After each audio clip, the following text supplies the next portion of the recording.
Plant Girl here. I'm starting to plant out my peppers today.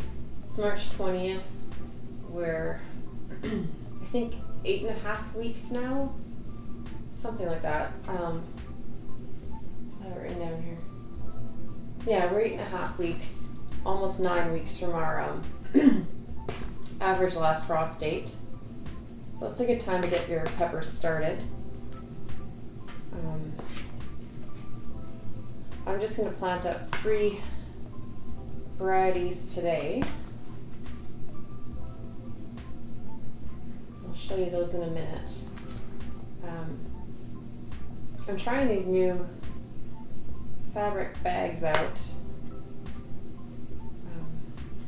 They're supposed to be, I believe they're supposed to be biodegradable, and they'll allow for lots of air and moisture movement through here, and I thought they might be just a little bit more environmentally friendly than plastic, though I do reuse my plastic pots year after year.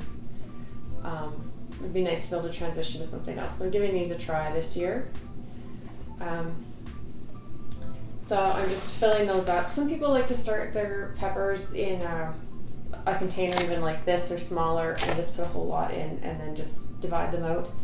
I find peppers, once they get going, they go pretty quickly, and I would rather just have them in a larger pot from the beginning and just have less handling. I have the space for that. Not everybody has the space for that.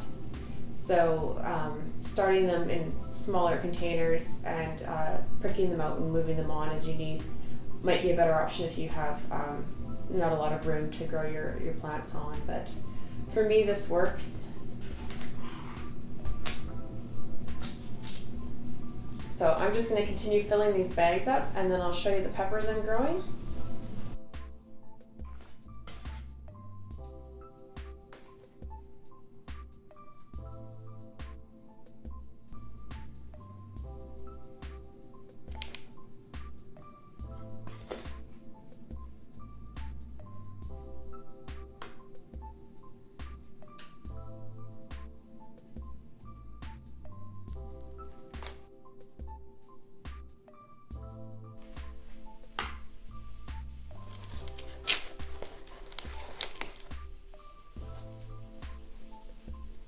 The soil I'm using is just a regular potting mix, and I've added in a little bit of vermiculite, perlite, and a little bit of bone meal. The bone meal is not necessary, but I had this mixed up from another project, so it's in there and it won't hurt the peppers.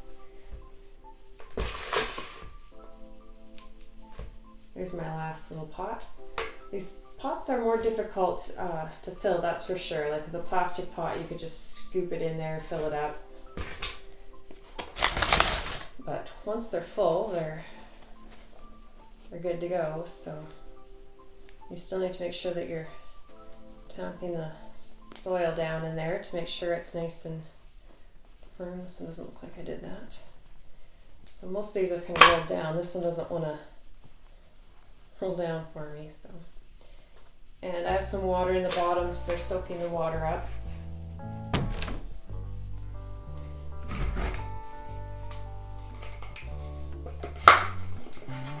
And I'm just going to spray them all down really well from the top.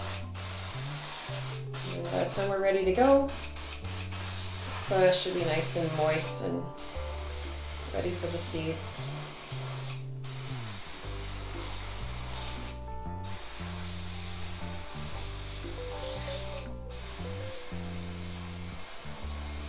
When you use regular potting soil as opposed to seed starting mix, you may find some larger chunks like this. Just pop them out.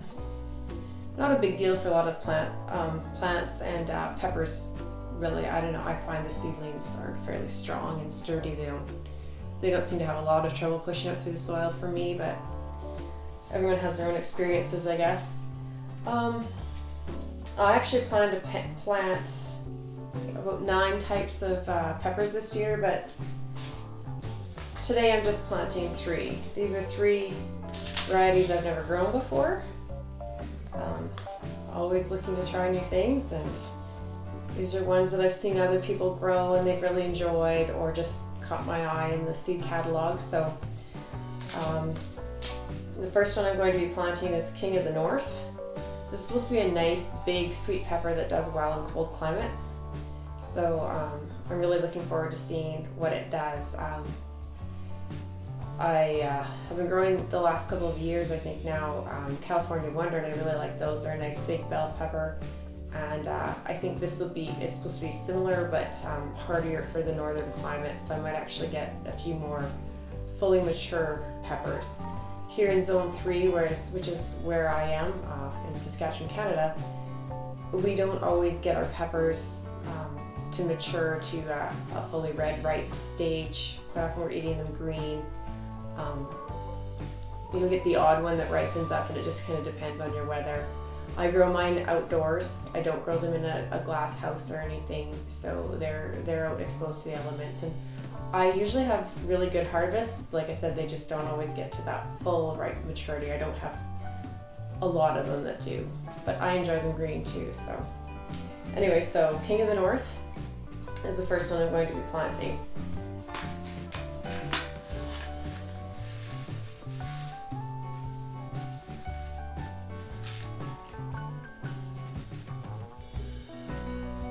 If you haven't seen them before, that's pepper seeds. These are a good size, they're easy to handle. I'm just going to be planting up 2 pots of each of these peppers. I'm going to put 4 seeds in each of these, and I will wind up saving 2 plants in each of these containers. Hopefully I'll get them kind of spread out in a container. So once they sprout and start growing, I'll pick the 2 strongest, and those will be the ones I keep. I always plant my peppers, just want to make sure I put the right tag in, my peppers in pairs. I have been doing that for probably 5 years now.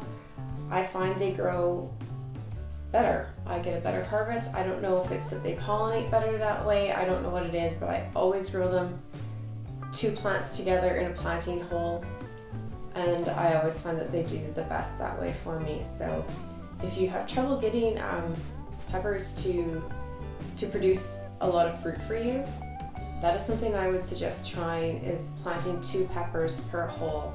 Before I started doing that, I didn't usually have a very good harvest, and now I find I almost always have a really good harvest on every type of pepper I grow.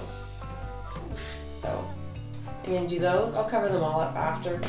The next one I have here is Antohi Romanian sweet peppers. I'm probably saying that wrong. I don't have a photo here. I'll try and find you a picture of them.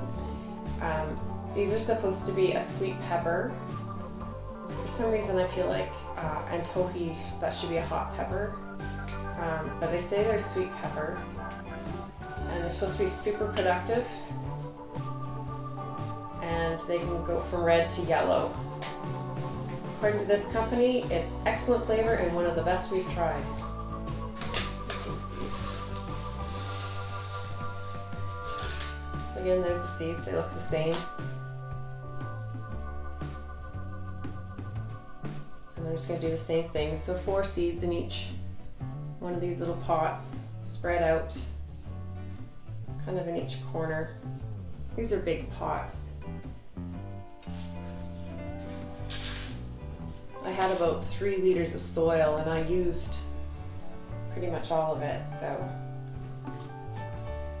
that's a lot of soil in 6 little pots here.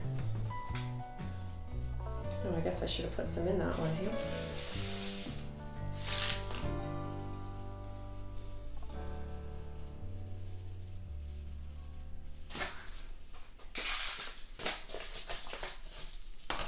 Okay, and the last one is a capsicum type of pepper. This is the, what is it called? Hungarian Hot Wax. So I like hot peppers, but I'm kind of a baby about them. So I'm not sure how I'm going to handle this, but I really wanted to try it. They're a nice little looking pepper, and we'll see what we get out of them.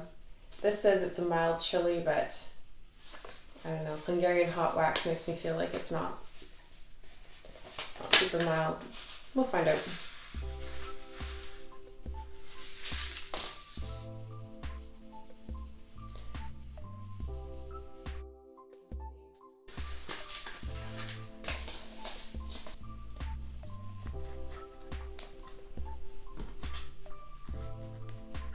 Okay, so these are all supposed to be planted about a 1/4 inch deep. I'm going to put a very fine sprinkling of soil on top and give it a little pat down just to make sure they all have good contact with the soil. Okay, and then something I'm trying this year, and I guess I'll let you know towards the end of the seed starting season how it's worked out, but I have some very fine vermiculite, and I'm just putting that over top of my seeds with my seeds starting. So I'm going to finish off the rest of that 1/4 inch or so of planting space that they need. So the reason I'm using the vermiculite this year, giving it a try anyways, is it's supposed to help hold moisture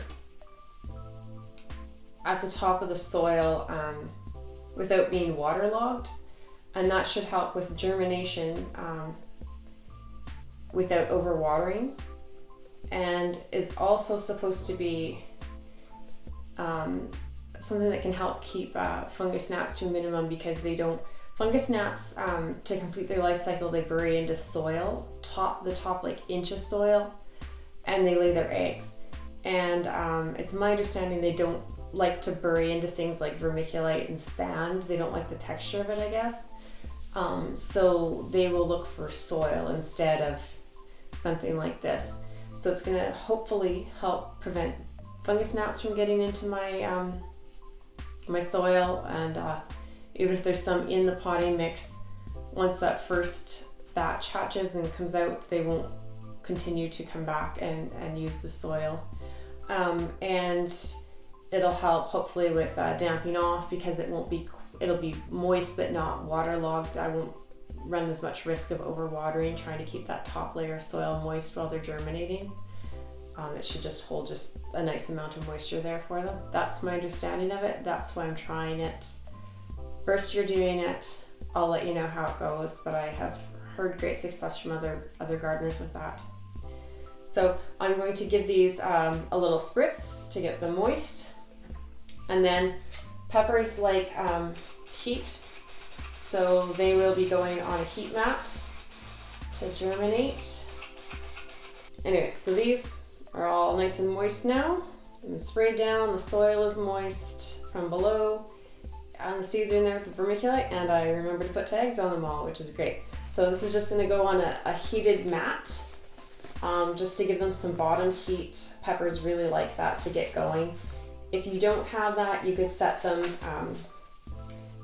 a lot of our electronics now give off heat, so if you have like a laptop that's closed most of the time but turned on for some reason, you could set it on top of there, or like a TV programmer box or something, or some refrigerators give off heat still. I find some of the newer ones don't so much, but a refrigerator on top of that. If you don't have bottom heat, that's fine. Just set it in a nice warm spot to germinate, a nice hot sunny window or under lights. Some grow lights even give off heat. I find the T5s and that, some of those do. So if I don't always have a space on a heat mat, I will set them, if I have shelving and I have T5s on some shelves that are turned on, I'll try and set this on top of that shelf, and the heat from the T5s coming up will help give some bottom heat to these as well. So that's some suggestions for bottom heat. These will take a little while to get germinated and going, and I'll give you an update when that happens. So I'm going to plant up some more of my peppers here in the next few days, but I won't bore you with that. It's all pretty much the same thing. Thanks for watching. We'll see you next time. Bye.